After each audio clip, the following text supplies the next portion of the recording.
All right. Hey, Dan from the Black Keys. How's it going, man? Good. How are you? Good. It's great to have you on the show today. We appreciate you calling in. This is pretty cool. Yeah, my pleasure. What was it like producing a record for Dr. John? It was an amazing experience, really. You know, he's one of my heroes, and he still really has it. You know, he still really has that spark of energy, you know, and had a bunch of amazing musicians in the room, and we all kind of followed Mac's lead. And it was just a really great experience. There were some other artists that really influenced you growing up. When I was a kid at home, my dad used to play a lot of records, and he would play like Son House and Robert Johnson, and he would play a lot of Stax and Motown, and he would play lots of Beatles and Kinks, and he would play Allman Brothers, Sam Cooke. But I grew up listening to all that stuff and really loved it. And then when I started playing guitar, I would listen to people like Junior Kimbrough and Fred McDowell, and learn how to play guitar, listen to those records, and I don't know, man, it's just too many to list, really. It just kind of goes on and on and on. We grew up with a lot of Huey Lewis in the News. Sports. Yeah. And then, of course, the couple of tunes from the Back to the Future soundtrack, still in heavy rotation. Back to the Future, man, it's like one of the greatest movies ever. I know. I like to watch movies in trilogies, and that's right at the top of the list right there. I like my movies and trilogies and my meals. Like Indiana Jones, they screwed it up. They made a fourth one. Well, I don't know. I think the first three were so good, you can let the fourth one slide. They give it a pass, right? Next question, where do you come up with the concepts for your music videos? Is that something that the two of you guys do, or do you bring in outside help? I just loved the Lonely Boy video. Well, they're all kind of a little bit different.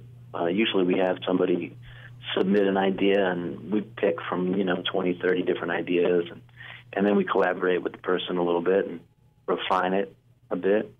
The Lonely Boy video was kind of unique in that it was a part of a larger video that we shot. It's part of a larger idea that took like 3 days to shoot, and we had all the different characters and different actors and all kinds of different scenes. And then when it came down to it, it was like nothing was more compelling than just the one single shot of that guy dancing. So, yeah, he had the moves, man. Because he just went for it, man. Nobody really told him what to do. He just said, yeah, I'm going to want you just to dance to the song. And, he got the song and had it like 15 minutes before the shoot, He just, on his own, memorized the lyrics and came up with the dance. It was just crazy. Now, I've noticed some pictures from earlier in the career. You had a very large beard. Do you have any plans to bring the large beard back? I have a large beard myself. I don't know, man. I mean, not really something I think too much about, to be honest with you. Yeah.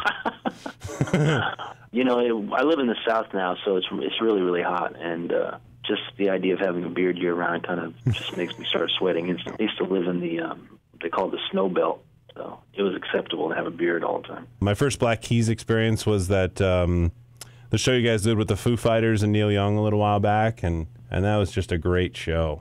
Met Neil for the first time. It's cool. Did you guys get to hang out with Neil at all? Not really. I mean, we got to meet him, shake his hand, but, it was backstage for the show. We didn't really talk much. Did you guys come out for the encore that night, for the Rockin' in the Free World? Yeah, I stepped on his foot while we were playing. I remember that. And I did not apologize to him. Take that. Yeah, well, he nodded, he motioned to me and nodded, like, take the solo, and I just went for it, I remember. And then I got off stage, and they said, oh, yeah, your guitar amp wasn't mic'd up, so nobody out front heard it.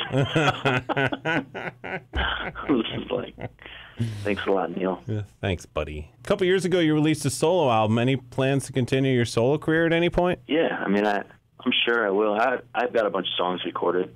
I'd love to put them together on a record. I don't know exactly when, but I was just working on some stuff last week. Now, you recently worked with Lana Del Rey. Do you have any other artists you'd like to produce? Do you have like a wish list? Yeah, I have a list of people that I'd like to work with. I'm not going to tell you about it. I don't blame you, man.